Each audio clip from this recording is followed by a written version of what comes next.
बिस्मिल्लाहिर्रहमानिर्रहीम। पिछली वीडियो में हमने जो रूल नंबर 1 था constitutional alignment of civil services उसके बारे में बात की थी।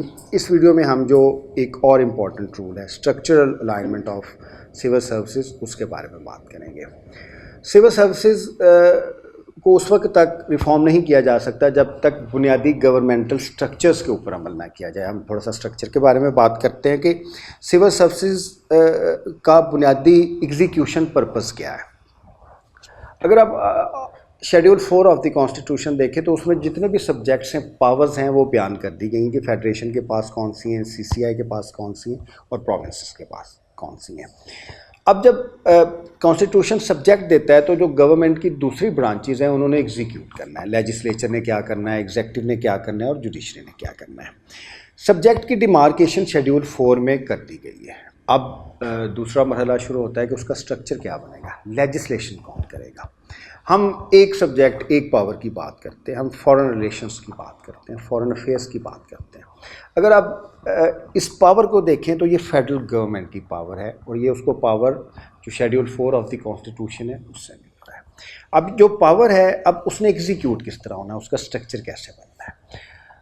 उसको एग्जीक्यूट करने के लिए सबसे पहले लेजिस्लेशन की ज़रूरत है। तो हमारा पहला क्वेश्चन ये होगा कि फॉरेन अफेयर्स को लेजिस्लेट कौन करेगा, क्योंकि पाकिस्तान फेडरेशन है, नेशनल असम्बली करेगी या प्रोविंशियल असम्बली करेगी। फॉरेन अफेयर्स को लेजिस्लेट जो है वो नेशनल असम्बली करेगी। अब लेजिस्लेशन होगी।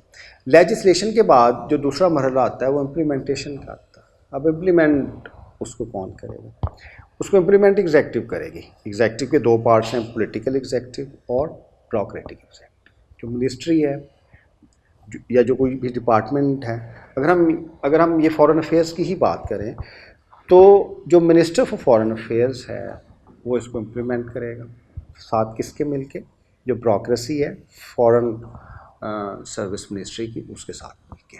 तो ये एक स्ट्रक्चर बहुत ज़्यादा ज़रूरी है कि पावर किस गवर्नमेंट के पास है, किस डिपार्टमेंट के पास है, किस मिनिस्ट्री के पास है, किस ऑर्गेनाइजेशन के पास है, वो लेजिस्लेट कैसे होती है, उसके बाद फिर वो एग्जीक्यूट या इम्प्लीमेंट कैसे होती है। तो ये पूरी एक अलाइनमेंट जब तक नहीं होगी, स्ट्रक्चरल अलाइनमेंट नहीं होगी, सिविल सर्विसेज के इशू रहेंगे। अब सिविल सर्विस रिफॉर्म्स करने का कॉन्स्टिट्यूशनल अलाइनमेंट के बाद जो दूसरा बुनियादी प्रिंसिपल है वो स्ट्रक्चरल अलाइनमेंट है। अब ये नहीं हो सकता कि एक डिपार्टमेंट की सीट्स या केडर्स जो हैं वो आप दूसरे डिपार्टमेंट्स में ले जाएं। फ़र्ज़ करें कि अगर हम प्रोविंसेस में हैं, हम दूसरा डिपार्टमेंट लेते हैं, हम इरिगेशन का डिपार्टमेंट लेते हैं। अब इरिगेशन का जो डिपार्टमेंट है, जो अगर आप Punjab government rules of business देखें उसमें जो पास उसकी डिफ़ाइन हुई हैं according to schedule 4 of the constitution, उसकी लेजिस्लेशन प्रोविंशियल असम्बली ने करनी है, इम्प्लीमेंट उसको एग्जेक्टिव ने करना है, प्रोविंशियल जो पॉलिटिकल एग्जेक्टिव है उसने और जो ब्यूरोक्रेटिक एग्जेक्टिव है उसने। अब जो सीट्स हैं, जो केडर्स हैं, जो स्ट्रक्चर्स हैं, सारे वो मुतलका एक अलाइनमेंट में आएंगे। अगर इरिगेशन डिपार्टमेंट को इम्प्लीमेंट करने वाले किसी दूसरे डिपार्टमेंट से आ जाएं, दूसरे केडर्स से आ जाएं, तो स्ट्रक्चरल अलाइनमेंट नहीं रहेगी। वो विदन प्रोविंशियल डोमेन भी हो सकता है और अक्रॉस फेडरल और प्रोविंशियल डोमेन भी हो जा सकता है। पाकिस्तान में जब सिविल सर्विसेज रिफॉर्म की बात की जाती है तो ये जो स्ट्रक्चरल रिफॉर्म्स है इसका लिहाज नहीं रखा जाता। ये इंतहाई ज़रूरी है सिविल सर्विस रिफॉर्म्स के लिए। जब आप शेड्यूल ऑफ पोस्ट बनाते हैं, आप केडर बनाते हैं, तो आपने उनकी ऑर्गेनाइजेशनल, पहले हमने कॉन्स्टिट्यूशनल अलाइनमेंट की बात की, अब हम ऑर्गेनाइजेशनल उसकी अलाइनमेंट देखेंगे। बल्कि एक डिपार्टमेंट के अंदर, एक ऑर्गेनाइजेशन के अंदर अगर सब ऑर्गेनाइजेशंस हैं, अटैच डिपार्टमेंट या सब डिपार्टमेंट्स हैं, तो उनकी स्ट्रक्चरल अलाइनमेंट भी बहुत ज़्यादा ज़रूरी है।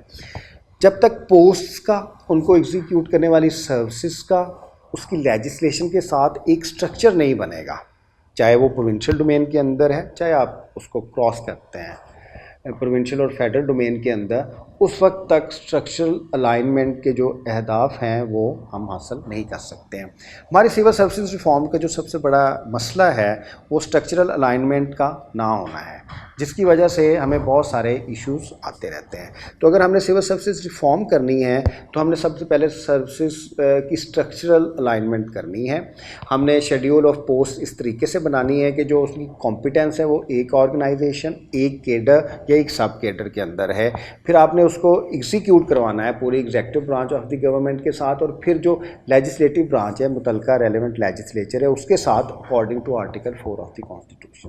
ये स्ट्रक्चरल अलाइनमेंट बहुत ज़्यादा ज़रूरी है। जैसे हमने पीछे बात की कि कॉन्स्टिट्यूशनल अलाइनमेंट है, पाकिस्तान फेडरेशन है, फेडरेशन की पावर्स हैं, उसके मुताबिक स्ट्रक्चर्स बनने चाहिए। तो जब हम कॉन्स्टिट्यूशन के मुताबिक अपनी सर्विसेज के स्ट्रक्चर्स बनाएंगे, उनके केडर्स बनाएंगे, शेड्यूल ऑफ पोस्ट बनाएंगे, उनके फिनेंशियल डिस्ट्रीब्यूशन करेंगे, बजटिंग करेंगे, दूसरी चीज़ें करेंगे जो भी स्ट्रक्चर्स के लिए बहुत ज़्यादा इंपॉर्टेंट हैं टर्म्स एंड कंडीशंस की, तो हमने ये जहन में रखना है कि स्ट्रक्चरल अलाइनमेंट जो है सर्विसेज की वो होनी चाहिए। इसको प्राइमरीली हम ये कह सकते हैं कि structural alignment of executive branch of the government होना ज़रूरी है। एग्जेक्टिव को आपने इंडिपेंडेंट रखना है लेजिस्लेचर से, इंडिपेंडेंट रखना है जुडिशरी से, लेकिन लेजिस्लेचर से आप नहीं रख सकते पार्लियामेंट्री फॉर्म ऑफ गवर्नेंस में, क्योंकि लेजिस्लेचर ने ही एग्जेक्टिव कायम करनी है।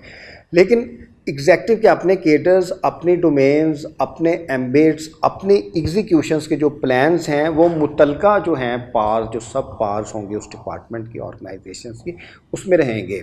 अगर आप स्ट्रक्चर्स को ओवर क्रॉस करेंगे, इसका ख्याल नहीं करेंगे, तो जो प्रोफिशेंसी है सिविल सर्विसेज की, या जो उसकी एग्जीक्यूशन है, या जो उसकी इम्प्लीमेंटेशन है, उसके अंदर जो सीरियस इश्यूज हैं वो आते रहेंगे।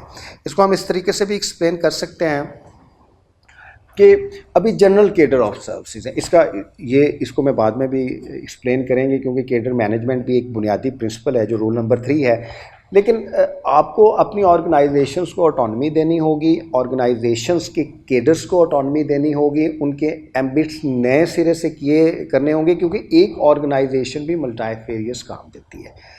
अगर एक ऑर्गेनाइजेशन ने, एक डिपार्टमेंट ने, एक मिनिस्ट्री ने उसके रूल्स ऑफ बिज़नेस के तहत 15 से 20 फंक्शंस करने हैं, तो आपने उसकी स्पेशलाइजेशन को देख के, उसके स्ट्रक्चर्स को देख के ही अगले सब केडर्स बनाने हैं और अपनी एक स्ट्रक्चरलाइजेशन ऑफ सर्विसेज ज़रूर रखनी है। अगर स्ट्रक्चर्स अच्छे तरीके से सिविल सर्विसेज के बन जाएं तो सिविल सर्विसेज की प्रोफिशेंसी और परफॉर्मेंस बहुत बेहतर हो सकती है। Thank you very much.